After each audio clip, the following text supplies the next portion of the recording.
Davos Pavilion, the ICEhouse, built by these two fine fellows, amongst many others, Stan Stalnaker, Bill McDonough. But I want to focus not on the present, but I want to look at the future. So what does this building, for example, look like in 50 years? Well, the fact that you can even ask that question is the answer to that question. Because we call it Wonder Frame because we wonder what it will be, what it is. And the idea of this building is that the materials and the things about it are endlessly reusable, either in their current form or in new forms. So it will take new forms in 2050. But these molecules can still be providing human services without becoming CO2 emissions or becoming some toxic dross. So the answer to your question is yes, this building will be here in 2050, but just like Rome wasn't built in a day, some of those buildings have lasted for 2,000 years because of the utility that they offer. They're designed with beautiful proportions. They can be used for almost any human purpose. Think of loft buildings in cities that become apartments and offices. This can become anything, and that's its power. Stan, what do you think about what hub culture is going to look like by 2050? What are you building? Well, we've been working with Bill on this building, but in a very different way. I often talk about this idea that hub culture and the people who operate hub culture are soup makers. We make soup. So Bill has created the box here, the beautiful structure, the vessel. And what hub culture does is fill the vessel. And we provide the experience in it, and we provide the culture in it. And a lot of what I think about hub culture in terms of evolution involves this kind of antiquated notion of 20th century or even 19th century ideals. You know, we've lived for only really 300 years in the age of the nation state. But what we're seeing with technology is increasing atomization and personalization. So when I look out at 2050, if hub culture still exists, hopefully it will, I think my dream for it is that it becomes the world's first virtual country. And specifically, the ambition of that idea would be to provide a safe space for the conscious evolution of the people who are part of that community. And, you know, all the way from our investors to the people who work with us, this kind of conscious approach to what we do is at the heart of what we do. And I think it's what makes hub culture very different.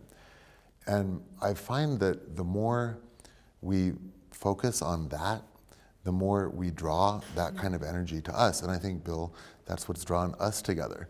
There's something about the conscious energy of our people and the kinds of experiences that we aim to create that magnifies, because it you know, I said to you 2 years ago, Bill, I need more space. And Bill responded with not just more space, but like a complete technological advancement for architecture.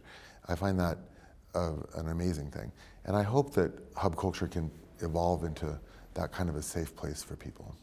What does that conscious evolution mean to you in terms of when you look at the future?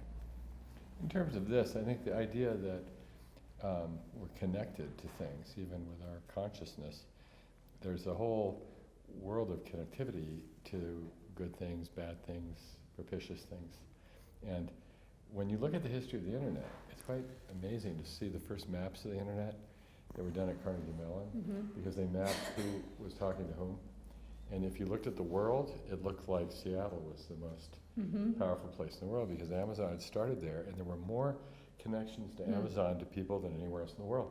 So there it was, Seattle was the center of the world. Right. Because every author had their name immediately connected to Amazon. Right. So if you wrote something, you're connected to Seattle. It was amazing.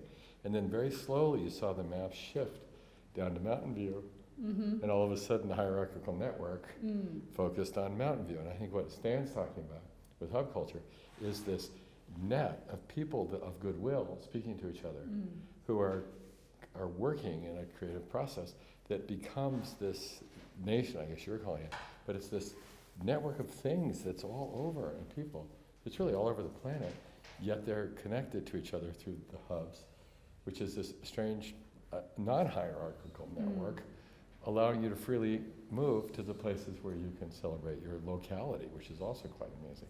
So on one hand, you become a global citizen. On the other hand, you're a local hero, because you're connecting where you are to other places in ways that are manifesting beautifully. And that allows us to do the work of the hand locally and express local culture, but it also allows us to connect to all the things that are going on because we have access to artificial intelligence too, but we give it our own values. So this freedom is a really key part of this, otherwise it becomes a constraint and not a freedom. So I want to pick up a couple of things that you said there. Freedom, artificial intelligence, a world in the future. I mean, when you describe the first virtual nation state, it sounds a little bit like a Neil Stephenson novel in which we have almost a sort of return to city-states, each with their own currency, which you can trade. That's sort of one part of it, which isn't so far away from what you're describing. And then the other side of it is when we are connected, not just of an Internet of Things, but when our brains are connected. So when there's something in our brain that connects us to the Internet, which then could also connect us to each other. How do you see that? Well, first of all, I love Neil Stephenson, and I've read most of his books, and I've been constantly amazed by what I think are actually his incredibly astute insights into how things could evolve. I think that we're actually on the verge of a very dangerous time, because the decisions that we're making now about how we embed structures into what is effectively the machine is incredibly important. And I think as a society, we highly underestimate that. So beyond the eventual rise of AI, there are a lot of things that are happening today that I don't think bode very well for human freedom. And I think that, some of the principles that we've stood for, the Windover principles around individual data ownership, the idea of transparency but personal responsibility, these kind of values that we've embedded in hub culture, and we've achieved those from other influences. I worry a little bit that we don't anticipate enough how complete these changes are and how connected we are all becoming. I mean, look at the migrant revolution that's happening right now. I think that this is partially a result of technology more than anything. When we were in Frankfurt interviewing these refugees, and they told us that they basically got on their smartphone before they left Syria, and they downloaded a map, and they saved it on their smartphone, and then they walked to Germany. I mean, there is something about the long reach of technology into the world that is connecting us and causing radical change in people very fast. And I don't know how we are going to deal with that as a society. We have to, I think we just have to understand that we have to work towards good and not be afraid of whatever else is out there. I talked to somebody today about a Hippocratic oath for artificial intelligence engineers. Where else should we be taking a Hippocratic oath?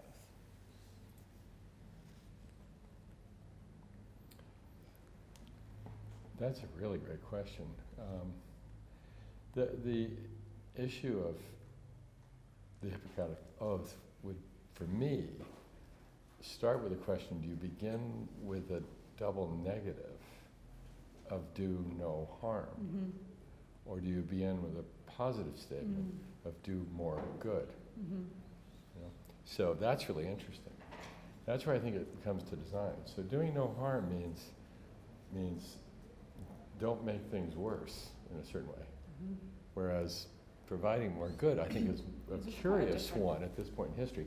And so, for example, to Stan's point, if we actually instructed the AI that its job is not to do no harm, because then it could be perpetuating the existing system, which is quite harmful. Yeah. And then it is doing harm, even though it was meant to be doing harm, but it'll translate that into doing nothing. Well, we've seen that. That's what happens in the environmental movement. Be less bad, reduce the carbon emissions, but we're still emitting carbon. Right. So wait. So if we said, be beneficial, and then we start to set about describing what that is, that's interesting. That gives me goosebumps. And then the tool of AI is now helping us be more good, not be less bad, or be nothing. That's really interesting. Now, AI becomes a tool, because what is our fear? Our fear is that we become tools of AI instead of AI as our tool. And we see the same in nature, because we've seen people using nature as a tool.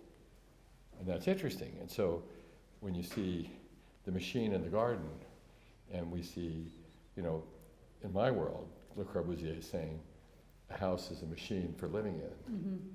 Huh, that's modernist. Well then, does that mean a church is a machine for praying in? Is that what that means? Ooh. And then we start to use living machines where we're using nature as a tool. So we'll have artificial greenhouses purifying our water with different plants from rainforests and whatever. Now we've used nature as a tool for humans. That's very interesting. What I'm interested in is actually the next step, which would be, when can humans become tools of nature?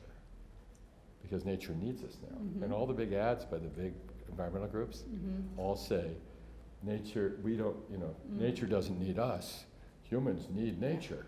Yeah. Nature needs us desperately right now. What are you talking about? You know, we have to restore this place. The monarch butterflies are collapsing. Every railroad bed should be should be milkweed. You know, so what do we need to do right now? We need to change the name of milkweed to monarch flower and make it the national flower, because who plants weeds?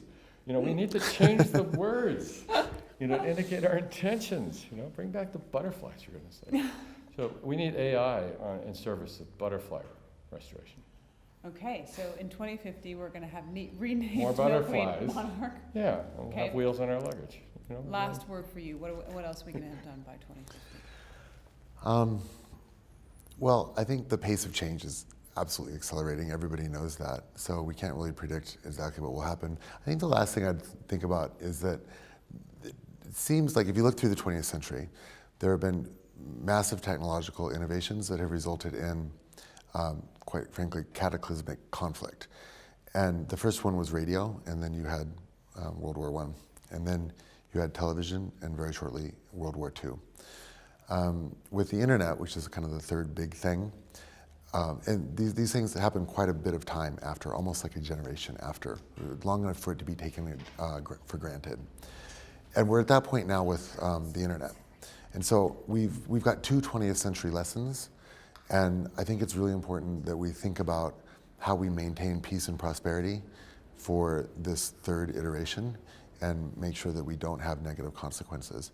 You know, the issue is that each one of these is like a scale higher. They're almost exponential impacts that come from these technological advancements. I guess the last thing I can think of is, you know, they talk about in space this idea of Fermi's paradox.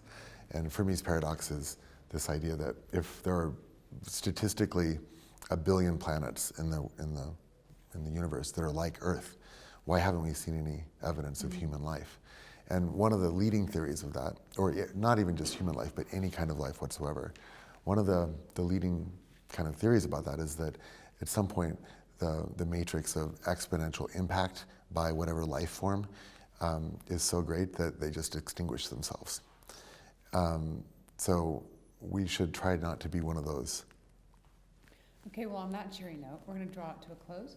Thank you very much, Stan and Bill, and I'm Edie Lush.